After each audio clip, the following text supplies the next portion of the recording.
Colbyjack.net is proud to present From the Flames by Trisha M. Wilson.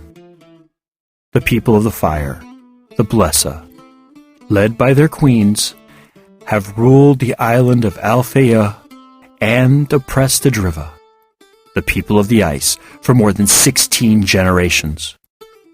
With the Drivian King in hiding and little hope on the horizon, the Driva looked to one person to save them from the vile Blesa, the Diviana. According to legend, the divinely gifted Diviana will one day overthrow the Blesa and restore the Drivian King to his rightful throne. But with the search having lasted for more than 400 years, will the Diviana ever come to light? Willow is the slave of the Raskpil family. Bought at the age of 4, 20 years have passed since her life irrevocably changed. Her existence is no worse than any other slave, but within, Willow wonders if there isn't something more she should be doing with her life other than serving the ungrateful. Ordered to travel with her master's family to Sondertoft, so her master's adult children can take part in an ancient rite of passage, Willow is shocked when she learns that she too must participate. Will she fail, as all before her have? Will she rise to the challenge and become stronger after passing through the flames? Episode 29. Later that day, Willow, Sigurd, and Hawk saw the worst of the abuses slaves were put through. While being worked to the point of exhaustion and being beaten was horrible, what they saw was even more heart-wrenching and painful to witness. It was late afternoon, and they were passing through the last of the plantations. They had been looking for a place to sleep for the night when they'd seen the covered wagon.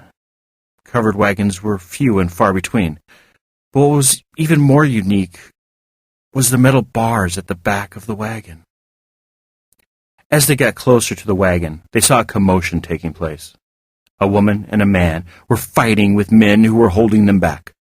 The woman's arms were outstretched at 2 children who were being dragged to the back of the wagon by 2 rough-looking men. The women and children were crying, their faces the depiction of anguish. The man was yelling, fighting with everything he had.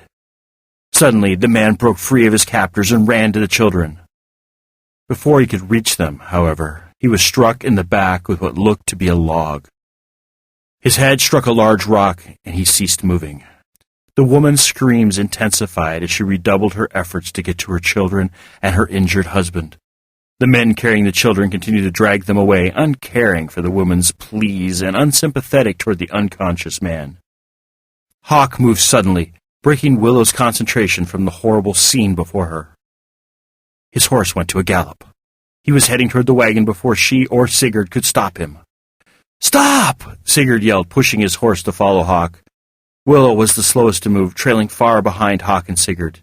She saw Hawk gallop toward the struggling children, who were being pushed into the back of the wagon. Hawk arrived a second after the barred door was closed, locking the children into the back of the wagon. Their pitiful, crying faces were pushed against the bars. Hawk jumped from his horse and started yelling at the men who'd put the children in the wagon. Their faces turned red as they yelled back at Hawk. Their gestures turned short and choppy, threatening.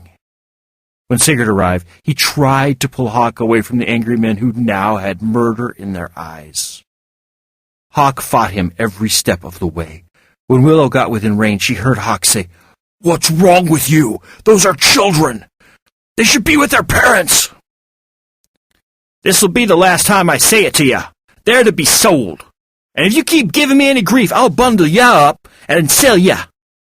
You'd make a good slave, after some discipline," the largest of the men growled back. Hawk growled and lunged for the men, but Sigurd pulled him away. Willow couldn't hear what he said, but it soothed the men, most of their hostility disappearing from their bodies. As Willow reached them, a man came out of the house, before which all these events had been happening. He walked over to the men behind the wagon and said, "What is going on here?" "Grandpa!" the children cried, their little arms reaching for the man. The larger of the 2 grabbed the man's jacket, but he ignored their pleas and ripped his jacket out of the child's hand. "You're their grandfather? What kind of man sells their grandchildren? Hawk screamed. Willow had never seen Hawk so out of control. But she couldn't blame him. Only a monster would sell his family. "They are no grandchildren of mine. The second my daughter married a slave, she became dead to me. She is nothing but property, and so are these brats." Willow was speechless. To act so callously toward family, it was unthinkable. Truly, he was a monster. "Father," the woman cried, "please, Father, not my children." "Shut your mouth. You should be grateful I'm letting you keep that babe in your belly, and that I'm not selling you or this piece of dirt you call a husband." "I won't let you do this," Hawk said. His chest heaved with indignation. "I won't let you break this family apart." "They are not family. They are slaves, my slaves, and I will do with them what I want," the man said, lifting his hand, signaling to someone. "And if you try to stop me, I will have you killed." From the side of the house, a crowd of big, burly men with swords and clubs came out. The closer they walked, the more brutal they looked. They stopped a few steps from their master.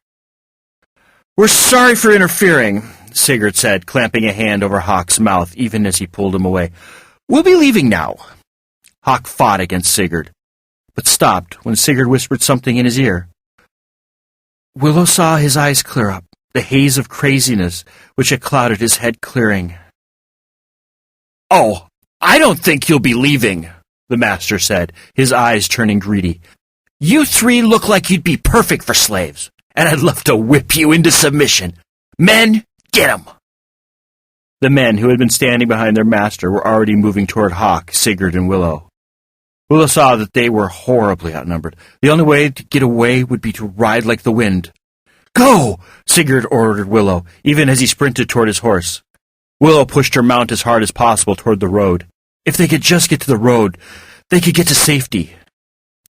Behind her, she heard the pounding hooves of Sigurd and Hawk's horses, and the yells of the men pursuing them. Willow looked over her shoulder and saw the wagon, still carrying those two babies, coming after them accompanied by giant dirt clouds. "The trees!" Sigurd yelled as he came up on Willow's left. "They can't follow us if we're in the trees." And he was right, for the trees were very close together, barely wide enough for a rider to get through. A wagon would never be able to follow them. Single file, they plunged into the trees. They heard the men following them curse and jump out of the wagon. But they couldn't follow the trio, for within a few minutes they traveled out of the men's view. They were silent as they continued to ride away from their pursuers, and rode hard when they reached the next dirt road. Finally, after they had slowed, Sigurd broke the silence. "What do you think you were doing? You could have gotten us killed. And for what? Some slaves you don't know?" Hawk had a fierce look on his face. "Families shouldn't be ripped apart, especially by bitter old men." "What did you hope to accomplish? You can't stop them from being sold. You can't do anything except put the law onto our backs or get us captured and sold ourselves. Have you no sense, man?" "I did what I felt was right," Hawk yelled. "I refuse to stand by anymore. Things need to change, and if you won't help me change them, then fine." Hawk kicked his horse forward, so he was now in front of Sigurd and Willow. "He's a loose cannon," Sigurd said under his breath. "We can't afford to have him go off at every little thing." "It wasn't little," Willow said. "A family was being ripped apart at the seams. I understand why he did it." "You can understand all you want," Sigurd said fiercely, "but I'm looking out for you, and if he ever brings danger to you because of his stupidity, he'll have to deal with me." Sigurd moved away from Willow, within his own thoughts. The horrors they'd seen during the past few days was finally catching up with them all. Willow had thought stupidly that she'd had a hard life, but compared to the atrocities she'd seen, she'd had it easy, very easy. Finally, Willow knew why her quest was so important. It was to stop masters from beating their slaves to death for no reason. It was to stop families from being split up at a bitter man's whim. It was so her people wouldn't be subjected to unfair treatment simply because of which side their ancestors had fought on all those years ago. It was to make right all the atrocities perpetrated over the last 16 generations and wipe the slate clean for all.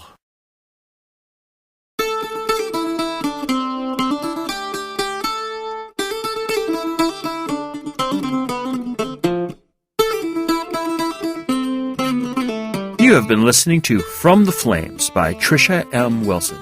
Read, recorded, mastered, encoded, and produced by Colbyjack.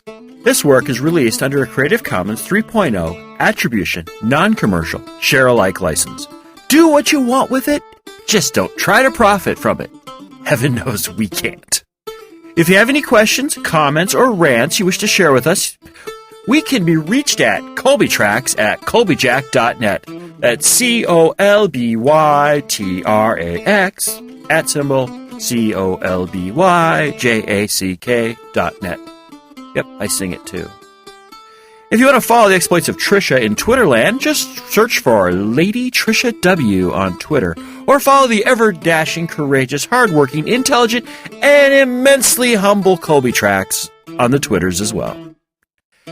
If you find that you can't, just wait to find out what will happen with Willow, the strong dude and the annoying dude. Be heartened to know that From the Flames is available from Amazon, Barnes & Noble, and Smashwords, as well as from our little shop. Didn't you know about our little shop? Why, yes, we have a little shop located at shop. That's shop.colbyjack.net. That's shop.colbyjack.net. Yeah, real original there.